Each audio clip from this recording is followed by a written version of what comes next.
Well, I never saw that one coming. Hello all of my otaku friends, my name is Profitaku and welcome back to my channel. I've got some breaking news for you. Just a couple hours ago, Gaga Communications posted on their website that a new anime is coming, and that anime is Inio Asano's Dead Dead Demons, Dead Dead Dead Destruction. Let's talk about it.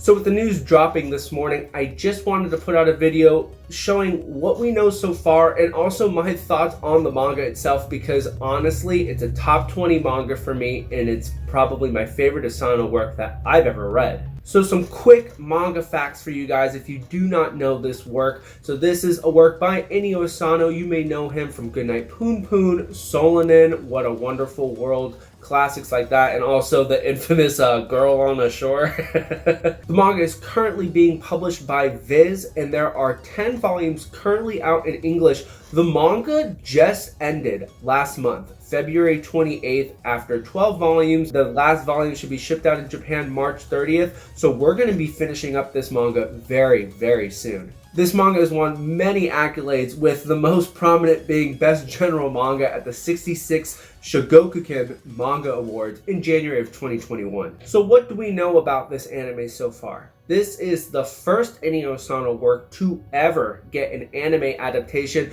There have been a couple of live-action films produced, such as Girl on the Shore and Solanin, but never an anime adaptation. And the question has always been, why has Asano's work never been adapted into anime? It's just so popular. And just the going theory around here is just the design of his artwork. It's such a niche thing, and I'll throw panels up of a couple of different works so that you can see that his backgrounds are so detailed. I can't even imagine the amount of work it's going to take the studio to pull this off successfully. The anime company that is producing this is Production Plus H. Now, I've never heard of the studio, and I went and did some research on them. It's a very new studio. According to my anime list, their established date, or I guess when they started up, was July 17th of 2020, right at the beginning of the pandemic. So this is a brand new studio, and they really only have one anime to their name. It's an anime original called The Orbital Children, a 6-episode OVA that's about a group of children who were left behind on a space station after an explosion, and it's about them and trying to solve these issues in space. They were also the second key animation studio in episode 13 of season 2 of Moriarty the Patriot. So sadly, with looking at the Gaga Communications article, we don't really know anything else. We get a little snippet of a video showcasing Inio Asano in the studio, looking over the anime panel productions and seeing how that is working out. And it looks really cool to see him doing stuff in the studio, but we don't know a release date. We don't know how many episodes there are. So this is a real bare bones announcement, but it's an exciting announcement nonetheless. I think if this anime is done well and they adapt everything that's in the manga and they really are characteristic to Asano's style, which I really think they're going to do because Asano is really hands-on with this project,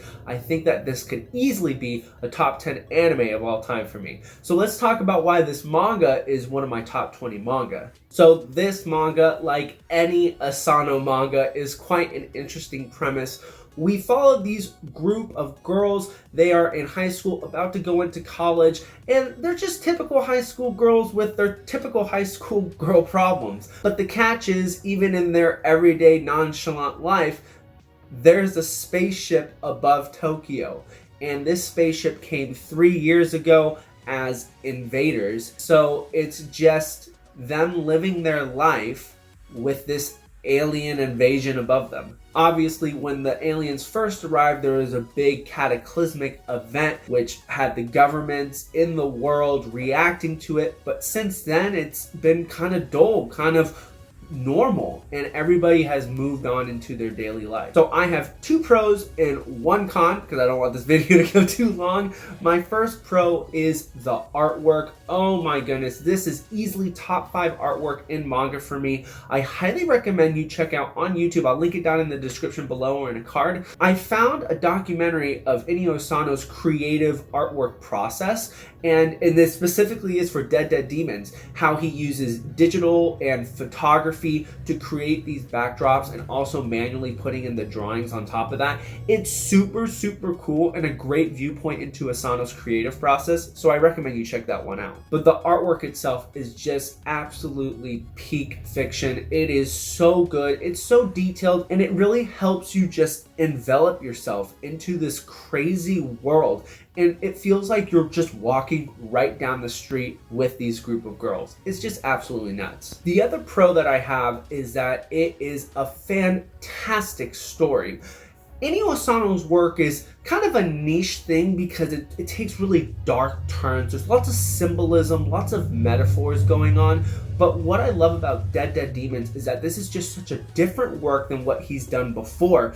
And for the shonen reader, this is a fantastic bridge from your shonen jumpiness stuff to Inio Asano stuff without it getting too dark and crazy. There's lots of great sci-fi elements in here, lots of great slice of life moments. The characters are great. They have such distinct personalities that will make you love them as the series continues on. This story is easy to digest and it really makes sense.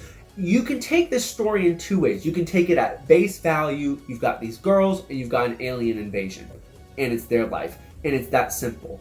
Or you can take it even deeper. You can look at it as a metaphor to war and the tragedy and the issues that come with 2 people fighting it out. It talks about immigration issues and political rights for those who are having issues and for the homeland people as well. The only con that I have for this manga is that the beginning is actually a little bit slow. For the first few volumes, it's just completely slice of life high school girls with little sprinkling of this sci-fi alien war type of stuff. And when you get those little glimpses in there, you're like, I want to keep reading it. But for those of you who are not into slice of life really at all, it's a pretty hard pill to swallow for the first couple of volumes. But stay true to the course and I promise you're going to be rewarded with a deep, intricate storyline with a crazy world and crazy twists and turns. So yeah, this was a short video today, but I did want to get this out for those of you who did not know about this announcement. I am super excited for it. Let me know down in the comments below what you think. Have you read Dead Demons? Are you looking forward to this anime? Do you think that Production Plus H is going to do this manga justice? I hope that they will. As always, if you liked the video, please hit that like button, tap the subscribe button, hit that notification bell so that you know when more of my videos come out. And I will see you in the next one. Take care now. Bye-bye.